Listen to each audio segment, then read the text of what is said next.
Yeah. We live with Mikey T, the movie star, right here on Report Card Radio, man. Y'all niggas stay tuned in, man. It's going down. Philly shit. Easy.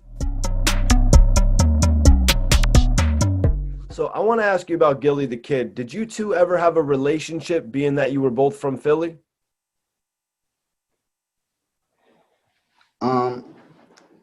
What you mean as far as relationship? Like we knew each other. I knew Gillie before I had a deal. Like I was running around battling even back in the day. So like Dutchy man, he wanted me to be in the Figgas. Like he came to me and wanted me to be in the Figgas. And he was in another group, like, you know what I'm saying? And he wanted me to be in that group too. So it was times when like me and Nina Ross, like we went down in the house with all of the Figgas and it was just me and her. She wasn't my team, but we was rocking with each other at the time. And we went there giving it up, was like giving it up to the Figgas. So, and plus we from around the same, pretty much the same way. Like, you know what I'm saying? I grew up at 17th and Erie. So they like not too far away. So we was around the same hood. So I knew all of them. Like, you know what I'm saying? Ab Lava used to come and pick me up in this truck. Them niggas is older than me. So I was like a super young boy. He used to pick me up in his truck. I used to be spitting bars back then and he knew I was a monster. Like, you know what I mean? So niggas knew me from way back in the day, even before I had a deal.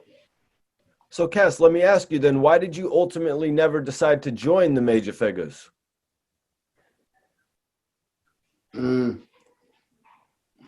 Nah, I just, like at that time, especially, like I just wasn't in, I just was trying to develop myself. Like I was really on some cash shit. Like it's just me. Like I wasn't really like in no group type vibe. Like I ain't even really understand the business enough of a group. And I ain't just really like that feel at that time, especially with those type of people. Like they wasn't really my friends. Like I told you, like I knew them and I would see them, but we didn't like grow up together. I ain't know them. I mean, so I would have felt out of place a little bit. You know what I mean? And the ones that I got coolest with was Dutch. Like we started to hang around, hang out. Like, you know what I'm saying? I went to Dutch house, like rest in peace, but I met his mom. Like I know his brother, like, you know what I mean? Me and Dutch was really hanging out. We used to run around the city battling niggas, used to go down South Street and start ciphers and battle niggas down South Street back in the day. Like, so me and Dutch probably had the most relationship out of the niggas that was in the Figgas. And then Ab Lava second, like he used to pick me up in his truck with me a lot. Like, you know what I'm saying? But he was like older. I really had a real relationship with his little brother, Anwar. I think he done life for a lot of time. I think he got life for a lot of time he booked, but that was my nigga, Ab Lava little brother, Anwar. That was my nigga, like, so. But I don't think I would have been right for the Figgas. That's why I never did that. But the Figgas had it on Smash, man. I was a super fan. I just was on the phone with Dutch the other day singing one of the verses where he blacked out on the radio. Line for line, probably know this shit better than him. Like them niggas was moving and shaking that one time. And you know what I mean? So God give it up for them. They did a lot for the city and inspired a lot of niggas that came after them to want to rap and do their thing. So can't count them out. You can't, like, you know what I mean, forget about what the Figgas did. They say that Jay-Z modeled state property after the Figgas. Do you find any logic in that? I'm pretty sure, man. That's what these industry dudes do.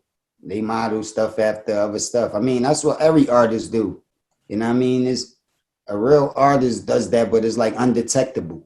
Like, you know what I'm saying? When you could take something, you could thieve something, but it's undetectable, you know what I mean? Then you a real artist. So that's what niggas been doing forever. So they probably felt some type of vibe about how them Philly niggas was carrying it and wanted to create a similar type of energy. You know what I mean? But it's only right. It was winning, so why not? And then you see state property won again. And so it wasn't a Right. bad move. I mean, it is what it is. And that goes back into what you were saying earlier about Jay-Z wanting state property to be the forefront of Philly. But honestly, at that point, you had become the face of Philly. So you sort of sidetracked his plan. For sure. Yep. Yeah, for sure. I definitely put a little wrench in this shit. Monkey wrench. Yep. Yeah, I definitely played a little part in that. But I needed to because at that time I was trying to get on and they was a whole team. They had a whole clique. There's a bunch of them niggas repping different parts of the city and all that. And it's just like me. So it's like, nah, like, nah, like I gotta, niggas gotta know how I give it up, man. I had the city on my back by myself before I left the city. Like, you know what I'm saying? I was the one carrying it. So it's like, nah, I need my position.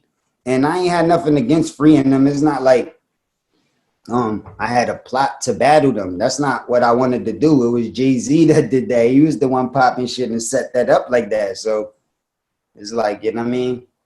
I ain't really want to battle them like from my city, like the city going at each other. But the way Jay-Z was talking shit, and then when they seen me and the way they was coming in there, like they ain't give a fuck, like they was riding with their team. And it's like, man, just get it. Like it don't matter if you was on Rough Riders, you could have been like it don't matter. Even them niggas was getting it at that time. So definitely a nigga from a different team could get it. Like you know what I'm saying? It don't matter.